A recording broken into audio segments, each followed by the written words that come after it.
अज़ीज़ तलबा व तालिबात, अस्सलाम वालेकुम। गुलिस्तान उर्दू चैनल में आप सबको खुश आमदीद कहते हैं और ये उम्मीद करते हैं कि आप सब बखैरियत होंगे। आज की इस वीडियो में हम जिन्स के एतबार से इसम की दो इक़साम मुज़क्कर और मुअन्नस इनकी तारीफ़ें करेंगे और मिसालों के साथ इनकी वजाहत करेंगे। तो सबसे पहले मुज़क्कर की तारीफ़, वो अल्फाज जो नर के लिए इस्तेमाल हों वो अल्फाज मुज़क्कर कहलाते हैं, जैसे लड़का, उस्ताद, शेर और बाप वगैरह वगैरह। और वो अल्फाज जो मादे के लिए इस्तेमाल हों वो मुअन्नस इस्तेमाल होते हैं, उनको मुअन्नस बोला जाता है, जैसे लड़की है, उस्तानी है, शेरनी वगैरह वगैरह। मुज़क्कर और मुअन्नस की तारीफ़ों और मिसालों के बाद अब हम आते हैं इनकी पहचान की तरफ।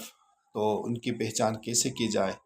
तो सबसे पहले कुदरती जिन्स से पहचान। जिन्स के एतबार से ही हम मुज़क्कर और मुअन्नस की पहचान करेंगे।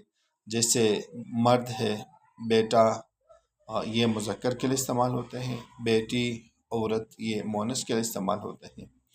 इसके अलावा लफ्ज़ के आखिर से पहचान, जिस लफ्ज़ के आखिर में अलिफ होगा वो मुज़क्कर इस्तेमाल होगा, जिस लफ्ज़ के आखिर में ये होगी या जिस लफ्ज़ के आखिर में है होगी तो वो मुअन्नस इस्तेमाल होगी या मुअन्नस उसको बोला जाएगा।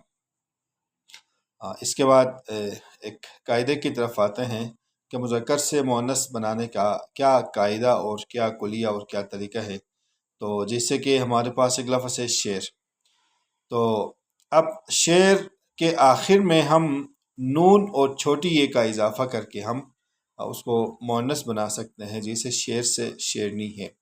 इसी तरह उस्ताद है, उस्ताद के आखिर से हम दाल को उठाकर नून और छोटी ये का इजाफा करके हम उसको मुअन्नस बना सकते हैं। ये मुज़क्कर से मुअन्नस बनाने का एक मुख्तसर सा तरीका है। इसके बाद हम आते हैं हकीकी तज़कीर व तानीस। हकीकी तज़कीर व तानीस क्या होती है और गैर हकीकी तज़कीर व तानीस क्या होती है।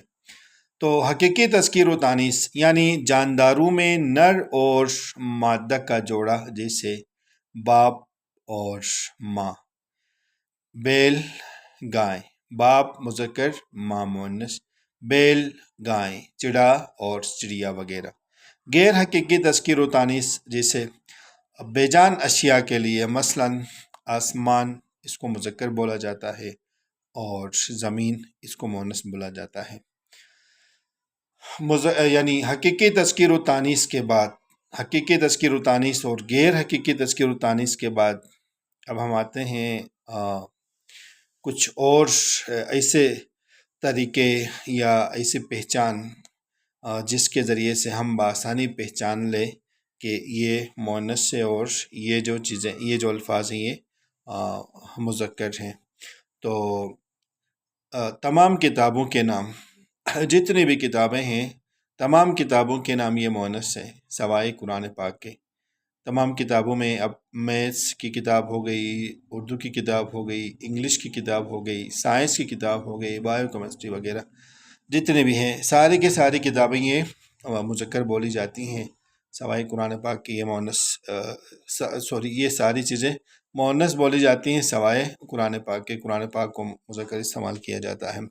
इसके बाद हफ्ते के सारे दिन, 7 दिन, पीर, मंगल, बुध और जुम्मा, हफ्ता, इतवार वगैरह, ये सारे मुज़क्कर इस्तेमाल होते हैं सवाए इसके जुमरात के, ये मुअन्नस बोला जाता है। साल के 12 महीने ये मुज़क्कर बोले जाते हैं। और इसी के साथ जिस लफ्ज़ के आखिर में ये आए, छोटी ये आ जाए, तो ये मुअन्नस बोली जाती है, जैसे बिजली है, लड़की है, लकड़ी वगैरह है।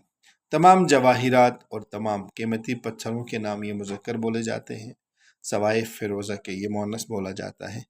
इसी तरह तमाम ज़ुबानें, जितनी भी ज़ुबानें हैं, उर्दू है, अंग्रेज़ी है, फ़ारसी है, जर्मन है, चाइनीज़ है, ये सारी ज़ुबानें मुअन्नस बोली जाएंगी। और जिस लफ्ज़ के आखिर में ते आ जाए वो ये मुअन्नस होगा। اور اسی طرح جس لفظ کو پڑھنے کے دوران وہ تے گول ہے بن جائے تو یہ بھی مؤنث استعمال ہوگا۔ اسی طرح تمام نمازوں کے نام، جتنی بھی نمازیں ہیں، فجر، ظہر، عصر، مغرب اور عشاء، تمام زبانیں یہ مؤنث بولی جائیں گی۔ اسی طرح تمام آوازیں، جتنی بھی آوازیں ہیں، سائیں سائیں، کائیں کائیں، میں میاؤں میاؤں وغیرہ، جتنی بھی آوازیں ہیں یہ ساری آوازیں مؤنث بولی جائیں گی۔ اور ایک اور بات، تمام سیاروں کے نام مذکر استعمال کیے جاتے ہیں، مریخ ہے، عطارد ہے، زحل ہے، مشتری وغیرہ، لیکن زمین مؤنث استعمال ہوگا۔ اسی طرح تمام پہاڑوں کے نام، تمام پہاڑ، سمندر، دریاؤں کے نام مذکر، لیکن گنگا اور جمنا یہ مؤنث استعمال کیے جائیں گے۔ تمام ملکوں، شہروں اور بر اعظموں کے نام مذکر ہوں گے، پاکستان، ہندوستان وغیرہ۔ البتہ دلی کو مؤنث بولا جائے گا، لیکن دہلی کو مذکر ہی بولتے ہیں، یہ دہلی مذکر ہی استعمال ہوگی اور مذکر ہی بولا جائے گا۔ تو اس سے ہٹ کے آخر میں ایک بات، یعنی بے جان اشیاء میں مذکر مؤنث کا تعین اہل زبان کے استعمال کے مطابق کیا جائے گا۔ جیسے دہی مذکر ہے، دال مؤنث ہے، اہل زبان نے ان کو مذکر استعمال کیا ہے، انہیں مذکر بولا ہے تو ہم نے مذکر بولنا ہے، اگر انہوں نے مؤنث استعمال کیا ہے تو ہم نے ان کو مؤنث استعمال کرنا ہے۔ تو عزیز طلبہ و طالبات اور اردو ادب سے شغف رکھنے والے تمام سامعین و حضرات، آج کی اس ویڈیو میں ہم نے جنس کے اعتبار سے اسم کی دو اقسام کی تعریفیں اور مثالوں کے ذریعے سے اور شناخت کے اعتبار سے کچھ باتیں کی۔ امید کرتے ہیں کہ آپ کو ہماری یہ ویڈیو ضرور پسند آئے گی۔ پسند آنے پہ چینل کو سبسکرائب کریں، اسی طرح کی ویڈیو سے استفادہ کرنے کے لیے ہمارے ساتھ رہیے۔ ملتے ہیں ایک نئی ویڈیو کے ساتھ، تب تک کے لیے اللہ نگہبان۔